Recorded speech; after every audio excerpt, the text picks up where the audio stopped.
final tool will be TADS, but while you are using the TADS, um, I will need them in two scenarios.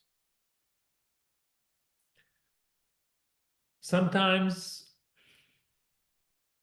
you have a class 3, but the mandibular occlusal plane is severely downward rotated. Even you have a class 3 with open bite.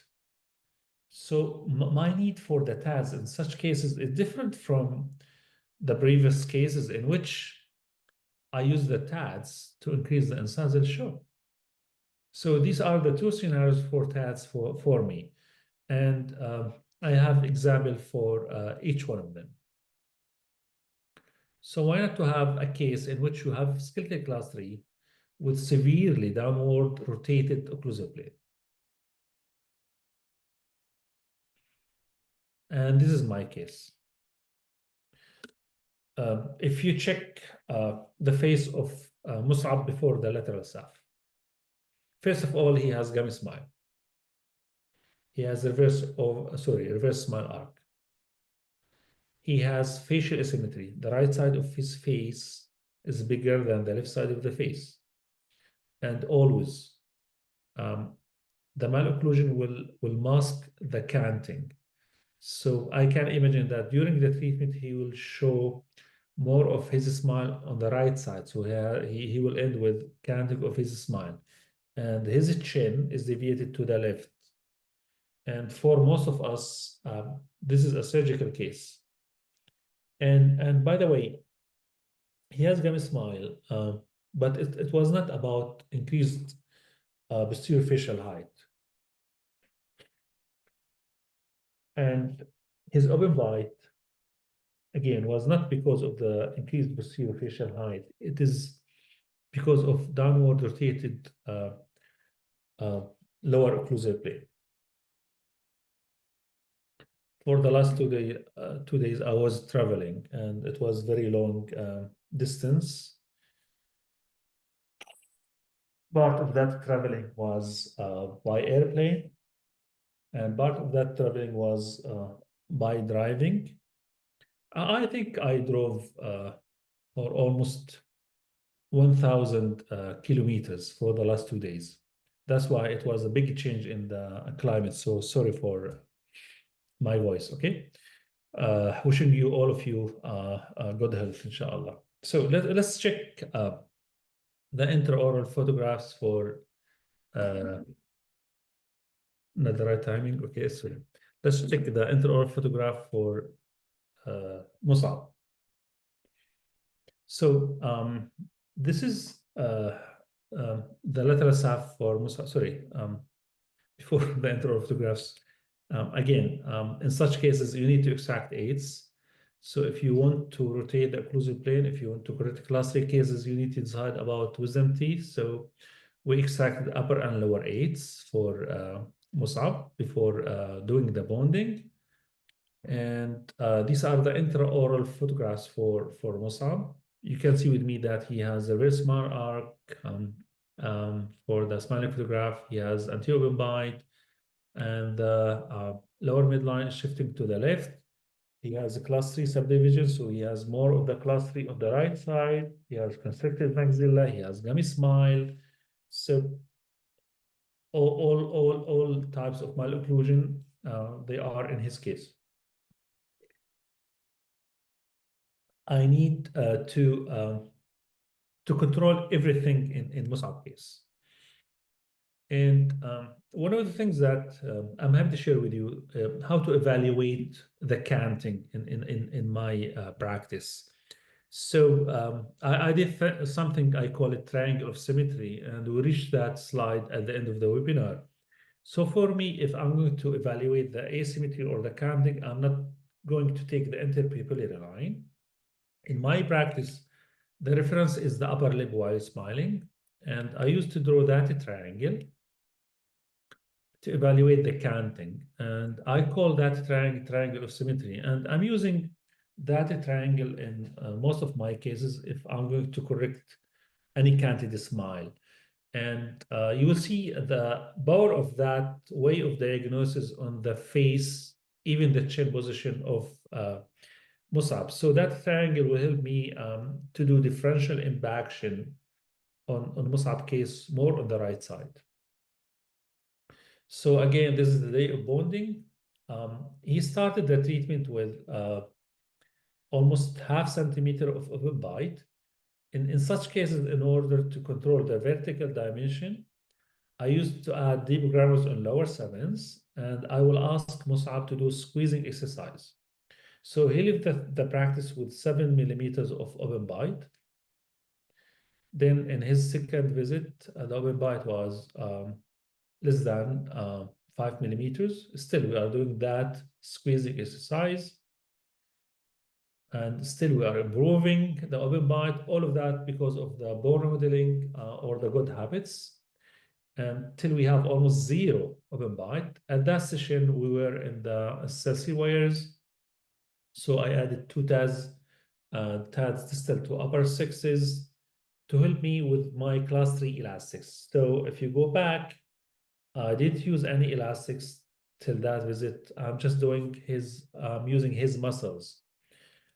Once I establish the TADs distal to upper canines, I can apply my class 3 elastics, but remember, asymmetrical mechanics. So I'm applying more force on the right side and moving teeth in groups. So if you focus, you see with me that the upper and lower laterals, they are one group. And I'm doing asymmetric retraction to the right to correct my lower midline.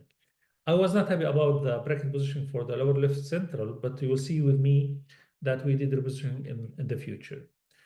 And because he has gummy smile, I added another two anterior TADs. But if you check the bar of the power chain, you will see with me that more force on the right side. Because you remember, we had canting. So I want to do asymmetrical impaction of his maxilla while I'm applying more of the class 3 mechanics on the right side. All of that to control my occlusal plane. Um, at that session, we did a reposition for the lower left central, and I'm applying more of the class 3 elastics on the right side. We are applying box elastics on the left side, while I'm keeping my impaction more on the right side. We are now in the finishing stage, and we did the correction of the lower midline, and this is his finished result. All of that with the help of the right torque selection, right bracket placement, and the TADs. So your TADs, they are important to help you to do the anti-clockwise rotation of your occlusal plane in severe downward rotated occlusal plane, like Musab case. But by the way, he asked me to do debonding even before getting the ideal finishing for his case. And you see now why we did debonding before finishing. But if you check the lower arch, you can see with me the attachments. In such cases, I will do finishing aligners. So you remember, with Musab case, already we started with proclined upper incisors, retroclined lower incisors. It's not the ideal case for class 3 cases. And we had spacing on the lower arch. But because of the right torque selection, you will see with me, sorry, you will see with me what's happening for the torque expression. So the upper incisors, they were proclined. And you remember, we did impaction, so they should procline more. But because of the retroclined torque, we controlled them. And for the lower incisors, we spent almost 18 months doing class 3 elastics and with a space closure. And we started with retroclined lower incisors, but at the end, no, they are uprighted. So this is a good example about the torque expression in Ultima cases. And if you check his lateral staff, we could do that upward rotation of our occlusal plane with the help of TADs. And this is what was happening with his case. and I should expect a very good reflection on his profile. So again, this is Mus'ab case with the midline shifting before and after. Before and after. You can see the amount of arch development for the upper, and we corrected the midline shifting. And we are doing finishing aligners in his case. But again, big improvement on the jawline because of the upward rotation of the occlusal plane. And we support the mid face because of the impaction. And you can see with me that we started the treatment with his chin deviated to the left, but because I applied my way of doing diagnosis, which is triangle of symmetry, I'm taking the upper lip while smiling as my reference, and we did differential impaction, and I should expect some sort of auto tilting of the chin. This is the same patient at the end of the treatment. So it is very, very powerful tool in order to restore the face symmetry. So his chin now is almost symmetrical with his face. We started with deviated mandible or chin deviation to the left. And for the smile, you remember facial asymmetry, anterior open bite, gummy smile, canting, and class 3. His case should be a surgical one, but this is his smiling photograph at the end of the treatment. With a wide smile, he was so happy. And in Arabic, if anybody did a very good comment about his case, his reply was اذكر الله. فاذكر الله للي فاهمين عليه اذكر الله الله يحميه لمصعب. And the reason behind we did early debonding for him because he is a movie star and he was about to start filming for one of the movies in one of the attractive parts in Jordan, which is Wadi Rum. It's a very attractive place. You feel yourself that you are outside the earth. And during night, you can see the galaxy. So he's there now doing his movie. So yes, the TADs will help you to control the occlusal plane while you are treating class 3 cases with severely downward rotated occlusal plane. And it's a good chance to talk about our special program that we are holding in Turkey. It's a 1-year program, but the last chance to have registration for the catch-up module will be now, okay? Because we'll start our catch-up module on the 25th or the 25th of January. So if you miss that chance, our season 3 will be next year. That's why if you want to squeeze your learning curve about vessel sulfigation and advanced orthodontics, it's the right time to register.